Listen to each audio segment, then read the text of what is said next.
Bonjour et bienvenue dans Espoir Podcast. Tu connais peut-être cette sensation. Quelqu'un réussit, quelqu'un avance, quelqu'un obtient quelque chose que toi, tu attendais. Et au lieu d'être heureux pour lui, quelque chose se serre à l'intérieur. Un petit pincement, un silence, une gêne, difficile à expliquer. Tu souris, tu dis peut-être bravo, mais au fond, ça ne passe pas vraiment. Et plus tard, tu repenses à la scène. Encore, et encore. Jusqu'à te poser cette question. Pourquoi ça me fait mal comme ça? Et juste après tu ressens un malaise, une honte discrète. Peut-être même, une forme de colère contre toi-même. Comme si tu venais de découvrir quelque chose en toi, que tu n'aimes pas. Tu te dis peut-être, je ne devrais pas ressentir ça, c'est pas beau, c'est pas moi. Mais laisse-moi te dire quelque chose, ne fais pas de toi une mauvaise personne. Ça fait de toi, un être humain. La jalousie ne commence pas comme un défaut. Elle commence comme une émotion. Quelque chose qui traverse ton cœur, sans te demander la permission. Et ça, tu ne le contrôles pas toujours.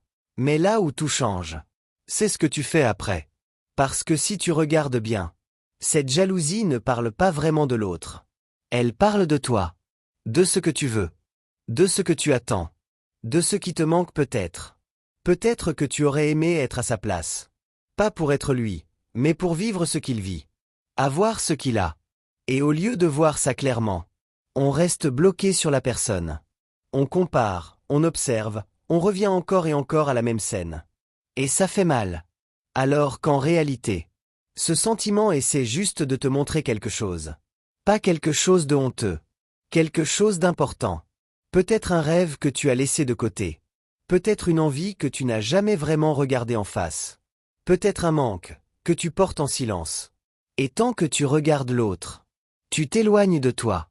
C'est pour ça que, parfois, le premier pas n'est pas de supprimer la jalousie, mais de l'écouter autrement.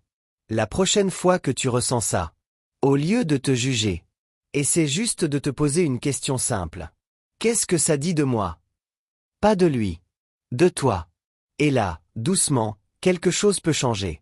Mais si tu veux aller un peu plus loin, sans te brusquer, essaie simplement ceci. D'abord, reconnais-la, dis-toi.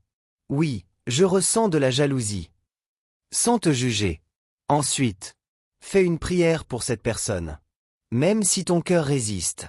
Même si ça te semble difficile au début. Dis simplement que Allah lui donne encore plus de bien. Puis, passe à une petite action. Un message, une félicitation, un geste simple. La jalousie aime rester cachée. L'action la fait disparaître petit à petit. Et enfin, reviens à toi. Qu'est-ce que tu peux construire, toi? Pas tout changer. Juste un petit pas.